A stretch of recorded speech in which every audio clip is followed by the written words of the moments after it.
Hello, have you ever been given a compliment and your immediate response was either I'm fat or I'm not sure? Really? You think so? That is what professionals call body image issues. For instance, recently someone complimented me, said, "Oh, you look good." And my immediate response was, "I think I need more muscle though." And the person was like, "How much more muscle do you think you need?" And that got me really thinking. And I realized that, you know what?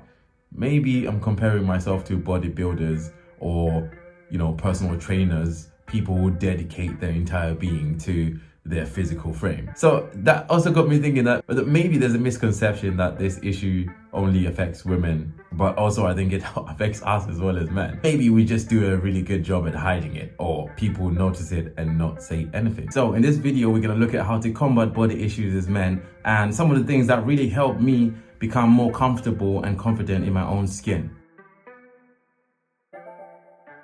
Body image is basically a collection of feelings and perceptions and how you see yourself and all of that, not how other people see you. If it's crap right now, you can then replace it with better perceptions and feelings, right? So this whole idea came to me when I was at work and I was watching the children get weighed and measured. And I realized that human beings place so much attention on quantifying things, not realizing that you are limitless.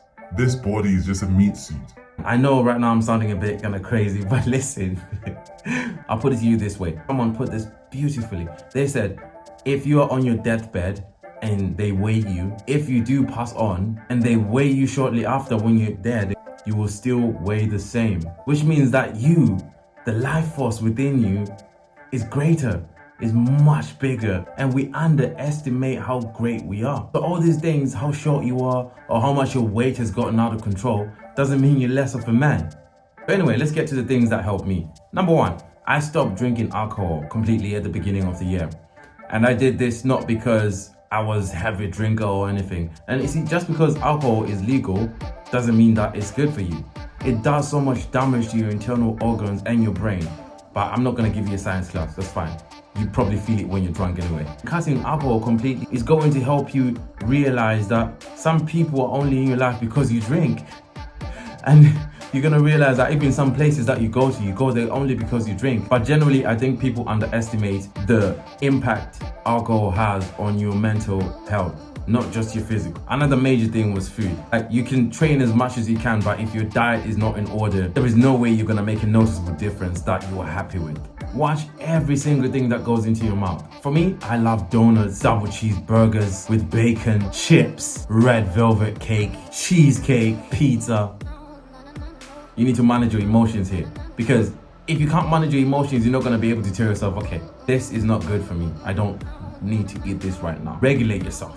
Negotiate with yourself. So one of the things that helps me is I treat myself at the end of the week, or at least once a week sometimes, So what's really helped me was I eat really good during the week, and then there's just that one day, it's usually weekend, pig away. Like, I eat anything I like, right? It's just gratification that I'm growing, and then I treat myself. Because you need to get yourself in a state of mind that, are you eating delicious or are you eating for healthy? Because you might not feel it now, but in 10 years time, you're gonna regret that. What's so interesting is that when I started to eat healthy, I went to the same places I eat, but then I started to look at the menu different. So it's up to you to really look and find yourself something healthy. Another thing is reframing your perception to fitness. No one is saying always go to the gym, but you can run, you can skip rope, you can do home workouts that are gonna help you get in shape. And in shape doesn't mean you need to have 21-inch biceps. It just means that you need to be healthy enough to run if something happens. For example, if you're with your girlfriend or your wife or something, and someone snatches a phone and runs off, will you be able to run after that person? Because let's face it, as a man, you're gonna have to have a bit of a protective manner to you. How are you even gonna protect yourself if you can't even run a short 100 meters? One other thing as well that I noticed in my journey is it's a process. It's gonna take you years to get there. Especially if you have high standards and you have a certain look in your head. That doesn't happen overnight. It's something that is created over a long period of time. You didn't track the progress into the gaining weight phase. You probably just looked in the mirror one day and you're like, wow, I've let myself go.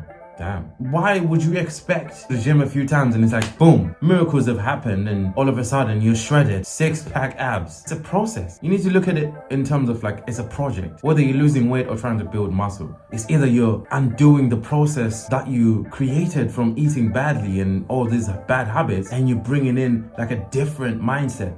Now you're sculpting, right? Shredding away the fat or adding more muscle bit by bit. It's gonna take a while. You just need to be patient. Now I'm going to leave you with a quote from Warren Buffett, which says, "The chains of habits are too light to be felt until they're too heavy to be broken." So think about the habits that you're cultivating now for the future. Now, I hope you enjoyed this, and if it helped you in any way, please share, like, and comment. I would love to have a dialogue with you. DM me anything. Thank you for watching. Cheers.